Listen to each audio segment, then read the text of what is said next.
Hello everyone, how are you all? I hope you all are safe at your place. Welcome to the channel Physics Tension by TK Kural, जहाँ पर आपको physics के topics बहुत ही easy और simple तरीके से कराए जाते हैं।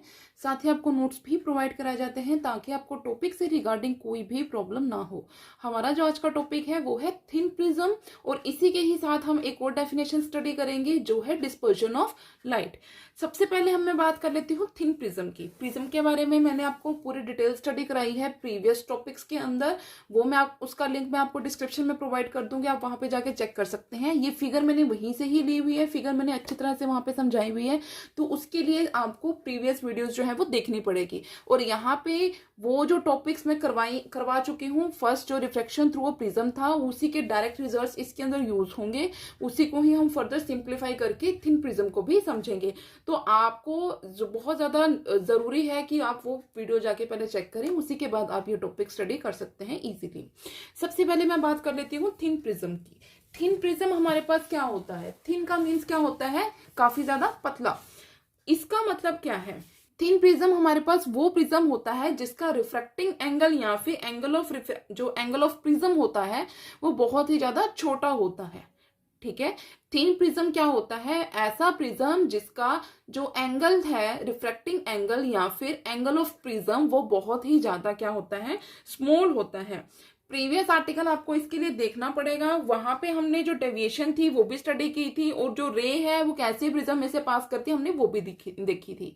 तो वहां पे जो डेविएशन का रिजल्ट हमारे पास आया था डेल, वो क्या था? Del is equal to I1 plus I2 minus a. ये हमारे पास रिजल्ट आया था जिसको कि हमने यहाँ वहां पे निकाला था। यहाँ पे हमने क्या करना है, ये हमने सेम रिजल्ट लेना है। उसके बाद हमने वहां पे क्या लगाया था? स्नेल्स लॉ लगाया था। स्नेल्स लॉ लगाने के बाद हमारी जो वैल्यू आई थी वो आई थी sine I1 is equal to mu sine R1। ये हमारे पास वैल्यू आई थी। इसे आप इक्वेशन नंबर 1 दो, इसे आप इक्वेशन नंबर 2 दे दो।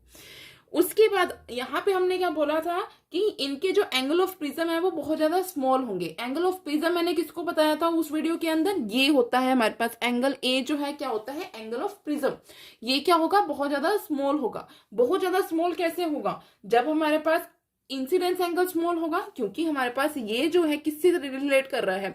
I1 प्लस I2 के साथ रिलेट कर रहा है। I1 और I2 क्या है? इंसिडेंस एंगल्स हैं। मींस हमारे पास जो इंसिडेंस एंगल्स हैं वो स्मॉल होंगे, उसी के कॉरेस्पॉन्डिंग हमारे जो रिफ्रैक्टिंग एंगल है वो भी स्मॉल होंगे। देन हमारे पास जो वैल्यू आएगी एंगल ऑफ प्रिज्म की वो क्या आएगी? स्मॉल आएगी। यहाँ पे आप देखो, जब स्नेल्स लॉ हमने अप्लाई किया था हमें ये वैल्यू मिली थी जब हमने यहाँ पे अप्लाई किया था इस फर्स्ट फेज के ऊपर। ये वैल्यू को हमने लिया। अब मैं ये कह के चल रही हूं कि अगर हमारे पास एंगल ऑफ प्रिज्म बहुत ज्यादा स्मॉल, सॉरी, अगर हमारा इंसिडेंस एंगल बहुत ज्यादा स्मॉल है, इंसिडेंस एंगल हमारे पास क्या होगा? I1। तो उस केस में हमारे पास क्या है? देखो, अगर इफ मैं यहां पे लेके जा रही हूं इफ इंसिडेंस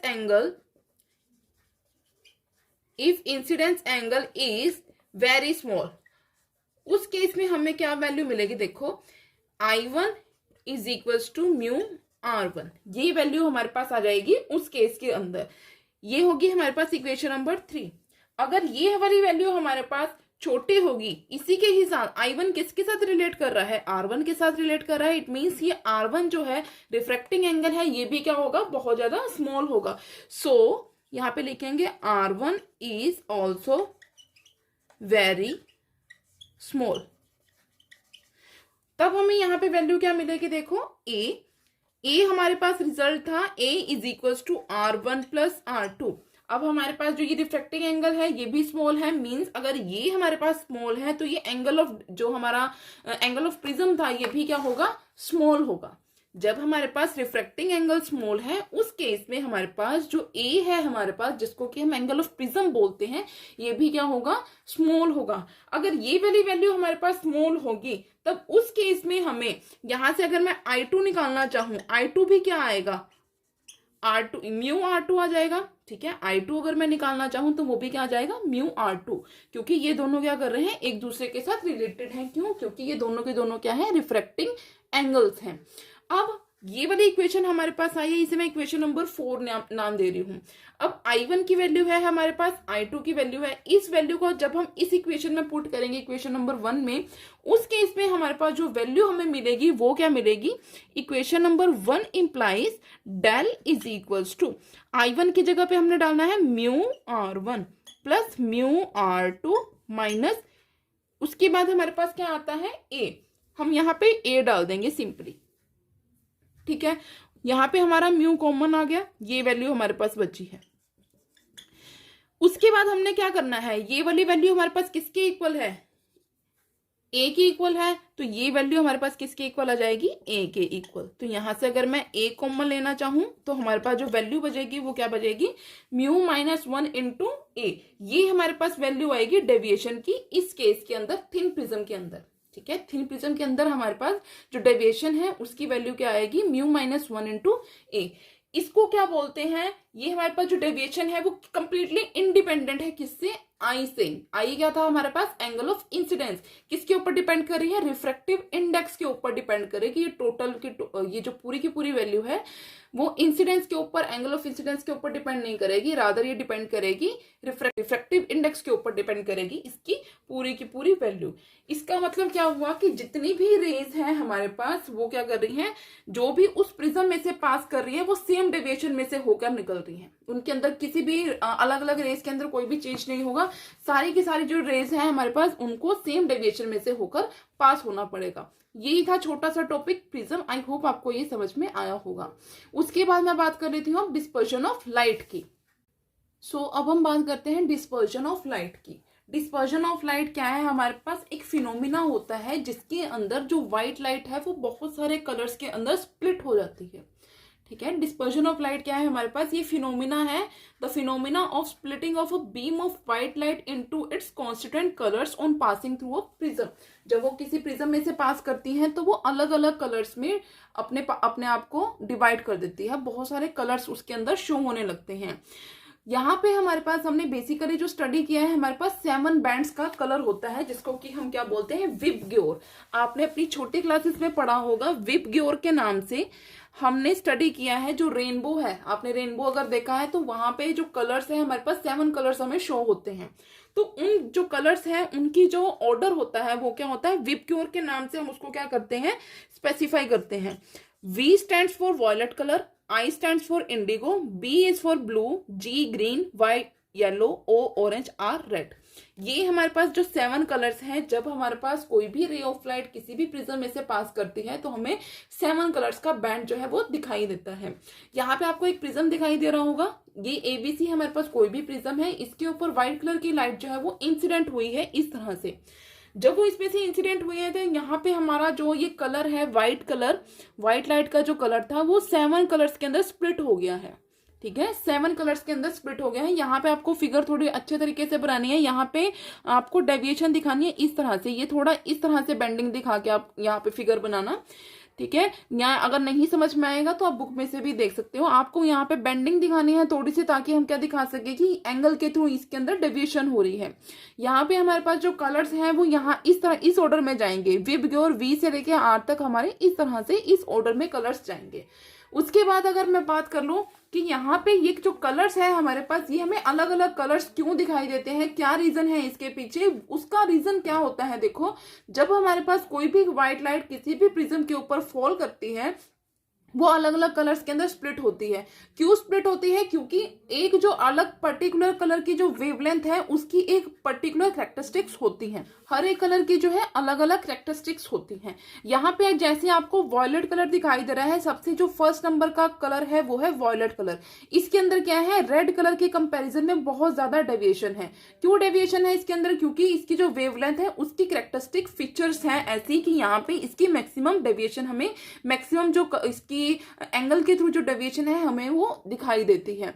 इसी के कॉरेस्पॉन्डिंग V से कम होगी किसकी, I stands for Indigo, Indigo की V के कंपैरिजन में कम होगी डेविएशन, वॉयलेट कलर के कंपैरिजन में कम डेविएशन होगी इंडिगो कलर की, और सबसे कम किसकी होगी, रेड कलर की। हमारा जो कोशिश फॉर्मूला है, कोशिश फॉर्मूला अगर आपने स्टडी किया हो, कोशिश फॉर्मूला हमारा क्या कहता है, कोशिश फॉर्मूला है एक, कोशिश फॉर्मूला हमारे पास क्या है, mu is equal to a plus b over lambda square plus c over lambda 4 plus and so on.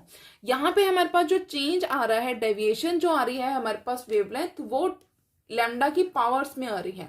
और ये पावर्स जैसे जैसे हम आगे जाएंगे वैसे वैसे ये पावर्स क्या होगी, बढ़ती जाएगी। मीन्स की जो वेवलेंथ है उसके अंदर बहुत ज्यादा चेंज आता रहेगा। ये है हमारा कोशिश फॉर्मूला, जिसके कॉरेस्पॉन्डिंग हम क्या बताते हैं कि हमारे पास जो कलर्स है उसकी जो वेवलेंथ है अलग अलग होने की वजह से व्हाइट लाइट में उस कलर की डेविएशन, उस कलर के जो व्हाइट लाइट की जो हमारे पास हमें इमेज दिखाई देगी या फिर व्हाइट लाइट की हमारे पास जो कलर स्प्लिट होंगे वो इस लैम्डा की वजह से हमें दिखाई देंगे।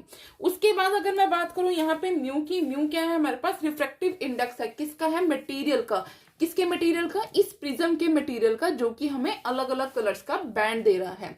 जो हमारे पास वेरिएशन होगी म्यू की और लैम्डा की, हम उसे इस एंगल के, इस ग्राफ के थ्रू थोड़ा सा समझ सकते हैं। हमारे पास जो वेरिएशन आएगी वो कुछ इस तरह से आएगी। यहाँ पे हमारे पास क्या होगा, लैम्डा, लैम्डा यहाँ पे रन कर रहा है और इस डायरेक्शन में हमारा क्या रन करेगा, म्यू। म्यू क्या होता है, रिफ्रैक्टिव इंडेक्स। यहाँ पे हमारे पास जो म्यू है 1.48 वैल्यू है यहाँ पे, इसके जो मैक्सिमम वैल्यू है वो 1.48 है। और यहाँ पे हमारे पास जो वैल्यू है मैक्सिमम वो 800 तक जा रही है। 800, 700, 600 इस तरह से करके यहाँ पे भी कम वैल्यूज होती रहेंगी। तो यहाँ से हमें क्या पता चल रहा है, जो सबसे कम वेवलेंथ की हमारे पास लाइट होगी, सबसे कम वेवलेंथ का जो कलर होगा उसके अंदर जो रिफ्रैक्टिव इंडेक्स है उसकी वैल्यू क्या होगी, मैक्सिमम रिफ्रैक्टिव इंडेक्स की हमें वैल्यू मिलेगी। और ये जो रिफ्रैक्टिव इंडेक्स है हमारे पास वो कितना है, 1.48। वो सबसे कम जो वेवलेंथ की लाइट होगी उसके लिए हमें मैक्सिमम वैल्यू देगा। ये हमारे पास था कि variation between mu and lambda. अगर मैं यहाँ पे बात करूं कि जो डेल्टा है, डेविएशन हमारे पास किस फॉर्मूला को फॉलो करते हुए हमें मिलती है, म्यू माइनस 1 इंटू ए। इस फॉर्मूला को फॉलो करते हुए हमें क्या मिलती है, डेविएशन मिलती है।